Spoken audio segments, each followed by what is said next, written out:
वैदिक योग आश्रम एवं प्राकृतिक चिकित्सा केंद्र गांव कोयलपुर झज्जर हरियाणा संचालक योगाचार्य रमेश आर्य के द्वारा प्राकृतिक पद्धति द्वारा ब्लड प्रेशर, बुखार, एलर्जी, खाज खुजली, सोराइसिस, हार्ट अटैक, पैरालिसिस, पेट के रोगी, गैस बनना, पेट फूलना, बदहजमी होना, लीवर की बीमारी, पथरी का रोग, महिलाओं का हर प्रकार के रोगों का इलाज डॉक्टर सरोज के द्वारा। महिलाओं के रहने की, खाने की व्यवस्था अलग से है। अधिक जानकारी हेतु संपर्क करें 8901104546, 8708830694। नमस्कार, मैं हूं प्रतिभा सिंह। आप देख रहे हैं राजस्थान धड़कन न्यूज। ब्राह्मणों को आबादी के अनुपात में 14% आरक्षण चाहिए।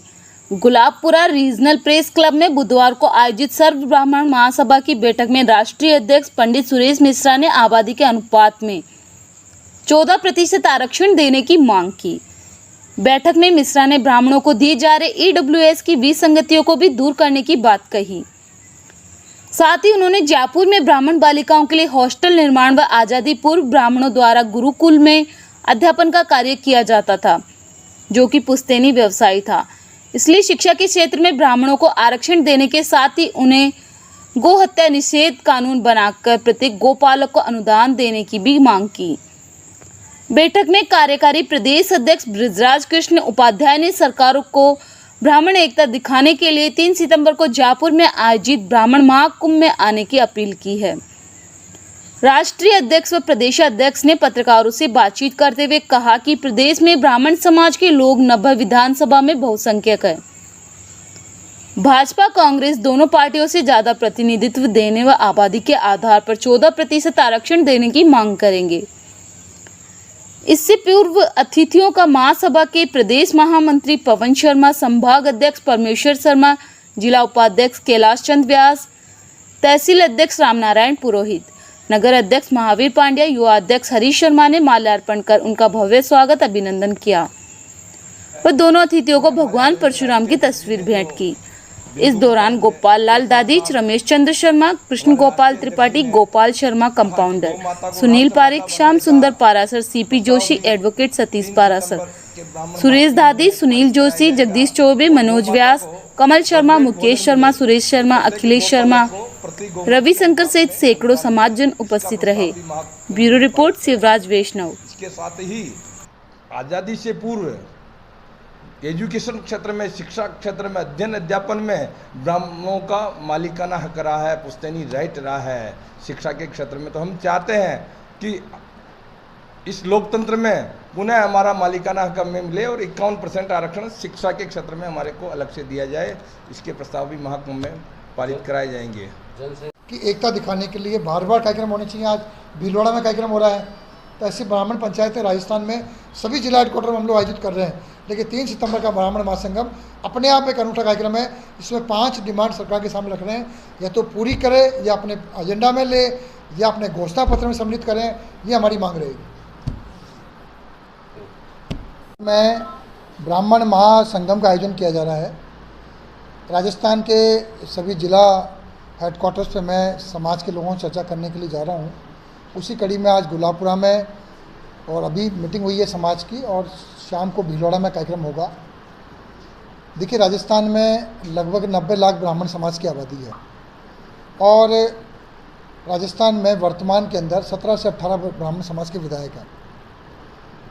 महासभा एक लंबे समय से आरक्षण की मांग को लेकर के पिछले वर्ष 1999 से लेकर के वर्ष 2019 तक लंबा संघर्ष करके आई है। उस कड़ी के तहत हमारी एक डिमांड थी कि राजस्थान में आरक्षण से वंचित जातियों में, जिसमें विशेषकर ब्राह्मण समाज को 14% आरक्षण मिलना चाहिए। लेकिन फैसला हुआ ईडब्ल्यूएस का 10% का।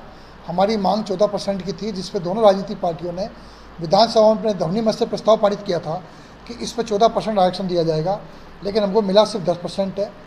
पहला एजेंडा हमारा इस ब्राह्मण महासंगम का ये रहेगा कि हमको 14% आरक्षण मिलना चाहिए। दूसरी मांग हमारी सरकार से ही रहेगी कि ईडब्ल्यूएस आरक्षण में जो विसंगतियाँ हैं उनको दूर किया जाए। आज एक सर्टिफिकेट बनाने के लिए बच्चे को बहुत चक्कर काटने पड़ते हैं, तो एक सिंगल विंडो सिस्टम लागू हो, जिससे कि व्यक्ति को सर्टिफिकेट बनाने में दिक्कत नहीं आए। तीसरी डिमांड हमारी यह है कि राजस्थान में जिस प्रकार से एसटी और ओबीसी को पंचायत चुनाव के अंदर आरक्षण का लाभ मिल रहा है, उसी प्रकार से ईडब्ल्यूएस के लिए भी आरक्षण का लाभ हमको प्राप्त हो। देश में कुल मिला के 272 जातियाँ हैं, 263 जातियाँ आरक्षण में सम्मिलित हैं, सिर्फ 9 जातियाँ आरक्षण से वंचित हैं। ब्राह्मण, बनिया, राजपूत, कायस्थ, सिंधी और पंजाबी, ये 6 जातियाँ हिंदू जातियाँ हैं और शेख, सैयद और पठान, ये 3 मुस्लिम जातियाँ हैं। ये ईडब्ल्यूएस आरक्षण में आती हैं, इनको भी पॉलिटिकल आरक्षण मिलना चाहिए।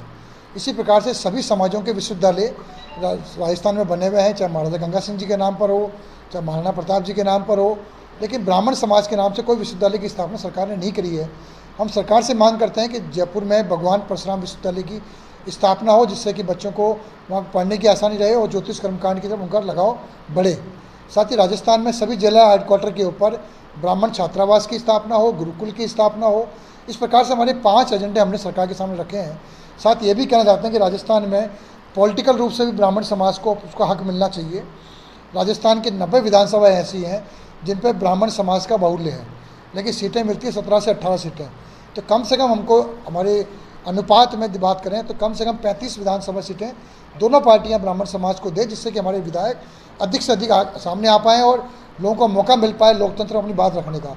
देखिए, ब्राह्मण कभी किसी का बुरा नहीं करता, कभी किसी समाज के खिलाफ नहीं बोलता, लेकिन ब्राह्मण को उसका हक मिले, इसके लिए 3 सितंबर का महासंगम अपने आप में एक ऐतिहासिक पहल करने वाला है।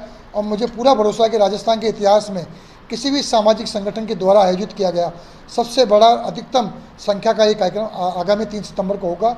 इसमें राजस्थान के सभी विधानसभाओं में हम संपर्क कर रहे हैं, सभी जगह प्रभारी बना रहे हैं। प्रयास ये भी कर रहे हैं कि राजस्थान के 51,000 पोलिंग बूथों से सभी पोलिंग बूथ से 5 से 10 आदमी कम से कम इस कार्यक्रम में सम्मिलित हों और एक ऐतिहासिक रैली जयपुर में आयोजित हो। सर, ये जो आप बता रहे हैं महासंगम वाला, ये चुनाव आते ही इस तरह की प्रक्रियाएं? देखिए, निश्चित रूप से सारे फैसले चुनाव के टाइम होते हैं और इस चुनाव के टाइम पे नेताओं पर दबाव बनाना भी आसान होता है।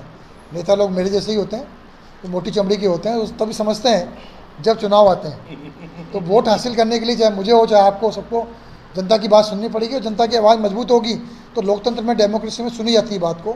मुझे पूरा भरोसा है कि हमारी बात को दोनों पार्टियां सुनेगी और हमारी सारी मांगों को पूरा किया जाएगा।